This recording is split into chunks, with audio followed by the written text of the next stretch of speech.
This is an opinion piece from Marvin Montanero, and it says here, opinion. This Memorial Day, we remember the heroes that Hollywood forgot. And I think that's something that hits with a lot of us. Hollywood, they're elevating the wrong people nowadays. They're elevating the people who have contributed nothing to the society, and they're putting aside the real heroes of our country. And let's take a moment here to talk about that. As you see here, we have Captain America. What a concept, having a patriotic superhero in a movie. Foreign concept Being nowadays. about America. Who would have Yeah, thought that you can have crazy. a hero like that? I know. What a concept. You can actually love your country. But here it says, as the nation pauses to honor its fallen defenders this Memorial Day, we at that Park Place want to take the moment to reflect not only the sacrifices made by those who served, but the stories we tell about them and what it means when those stories begin to fade. And that's something I think a lot of us here on the stream and in the chat, we value that greatly. Storytelling encapsulates the legendarium of a society. It's history, and in the stories we tell, it's myth, it's legend, and we should be lifting up our real heroes in these We should stories, and be not expecting them to make great stories about our heroes. we should hold them to a higher standard, the storytellers of our society. We should. Yep. And I think this article sums that up well. For generations, Hollywood was one of the great American storytellers. Through film, it captured the grit, courage, and resilience of those who stepped forward in moments of global crisis and gave them the spotlight and honor they deserved. And comes to mind to me right now Clint Eastwood, Mel Gibson, others like that. They really were good at encapsulating that heroism and honor in the heroes of our country and heroes of history. And as you can see here, we have a great picture of a veteran and his granddaughter. It's fantastic. Movies that we're all familiar with, like Saving Private Ryan, Band of Brothers. Band of Brothers is fantastic, one of the greatest series of all time. Cornboy, have you ever watched Band of Brothers, the 10-part series? I've only seen clips. I have not watched it all the way through. That may be a good watch party sometime, because I think anybody, if you like World War II stuff, good movies and shows about that, highly recommend it. Everybody's familiar with Saving Private Ryan, and The Longest Day. Didn't Yeah, just that's a good entertain. one. I actually haven't seen The Longest Day. That's the only Oh, one wow. there I haven't seen. Watch Gotta party for check that that one. out. Yeah, yeah, just JK, man. Check out Band of Brothers for sure. Highly recommended. Mhm. They didn't just entertain, they reminded us of the cost of liberty and the value of courage. What a great thing. They immortalized the American soldier not as a symbol of conquest, but as a shield against tyranny. They gave the world a window into a nation that didn't stand idly by when the stakes were highest. The soldiers of the United States who fought in World War II weren't abstract concepts or background players in someone else's narratives. They were the ones who tipped the tide, who crossed the oceans not for glory, but to stand beside allies and push back against rising darkness. They weren't perfect, but they were willing to risk everything for the idea that freedom mattered, that people mattered. And, we can say what we will about wars through history, da da da, and there's unfortunate tragedies that happen in every single war. We know this. But for these young kids, and they were kids, these guys, look at these guys going to Normandy. These guys were kids, to today's standard. And a lot of them had their lives cut short, way too young. Back in those days, the kids would lie to say they're 18 to get into the war.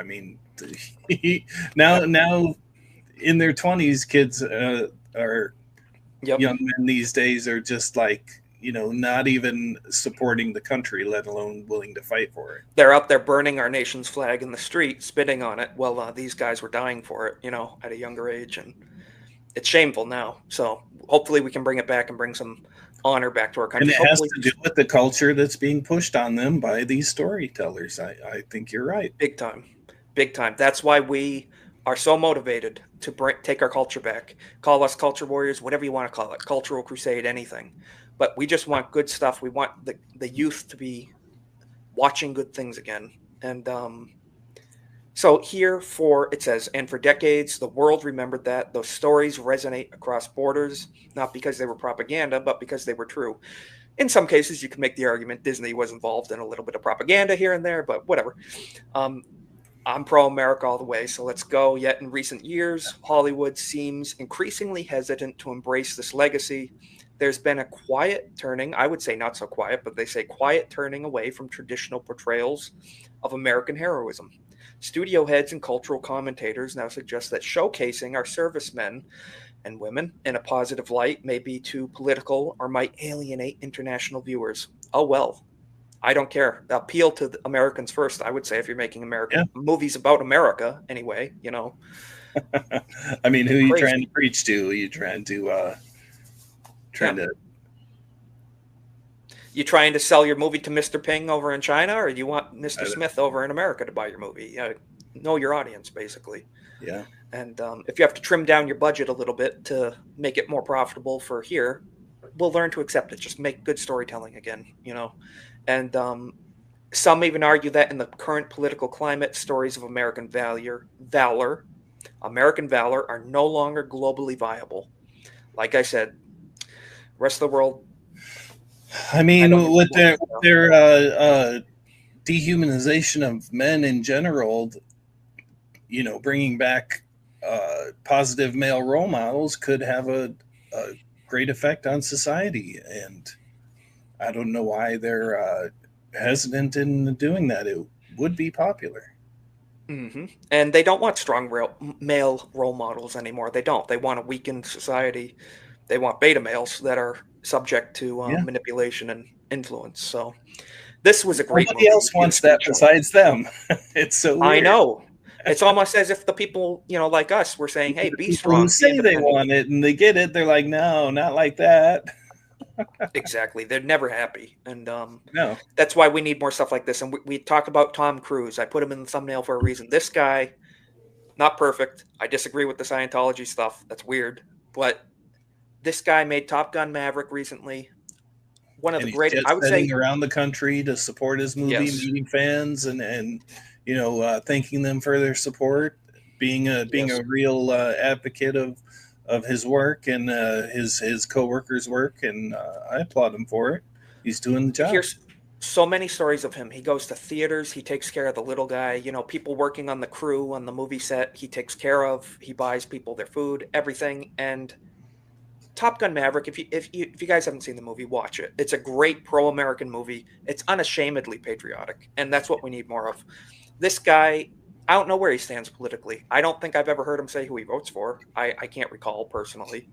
Um, if anyone knows, let me know. But I haven't heard.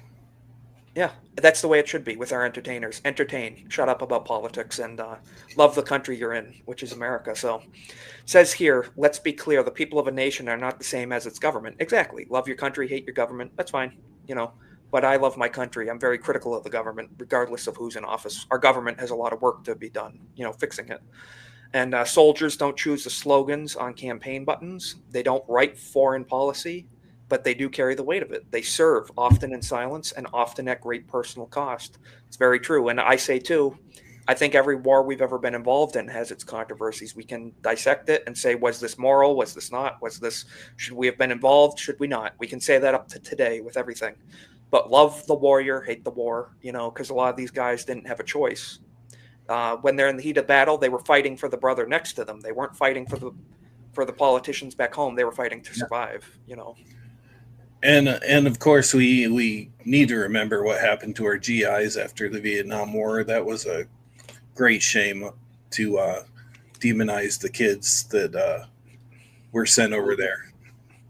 They were sent against their will and forced to do things, and they came back and they were abused. And many of them couldn't hold up to the weight of it. And we don't talk enough about veterans, taking their own life away in this country, and veteran mental health, and um, it's a very important thing. And if you guys know a veteran, reach out. Our veterans matter. And I think it's beautiful to see guys like Pete Hegseth and Trump again, supporting our veterans in the VA. So back to this real quick. We have a few more minutes to shy away from honoring these individuals because it may not fit the latest ideological trend is not a sign of progress. It's a sign of cultural amnesia, and it robs future generations of understanding what sacrifice truly looks like. When Top Gun Maverick took the world by storm, it wasn't just nostalgia that drew people in, it was pride, it was respect, it was the quiet, unshakable feeling that someone was still out there doing the hard job with honor. That's what resonates, that's what uplifts. And I totally agree. I went into this movie, I barely recalled even seeing the first one. I wasn't even around when that first one came out. I didn't know the hype about it, you know. It's a good classic movie, awesome. But this, when this came out, we were in the dark of a real tough administration. We were in some dark times there for a little bit, and we needed a little shot in the arm, a little boost of patriotism. And thank you, Tom Cruise, for giving us that with this movie. Yeah, and a whole lot of authoritarianism was going on at the time, and this kind of Absolutely. can be credited with bringing us out of it a bit. Let's just say I didn't get to see this movie in the theaters because of some of that authoritarian stuff, and we saw it at home. It's perfectly fine. I was happy seeing it on the TV, but this would have been a fun movie, I think, with these epic dogfights to see on the big screen, and I hope they replay it someday in theaters. That would be pretty fun. So, it Yeah. says here this Memorial Day, as families gather and flags are lowered at half staff, we urge Hollywood to remember the role it once played, the power it once held to preserve memory, to elevate courage, and to inspire unity, not division. We can all unite under that flag. You know, we have our disagreements and stuff, but if you aren't able to unite under that American flag, then I don't know what's wrong with these people. So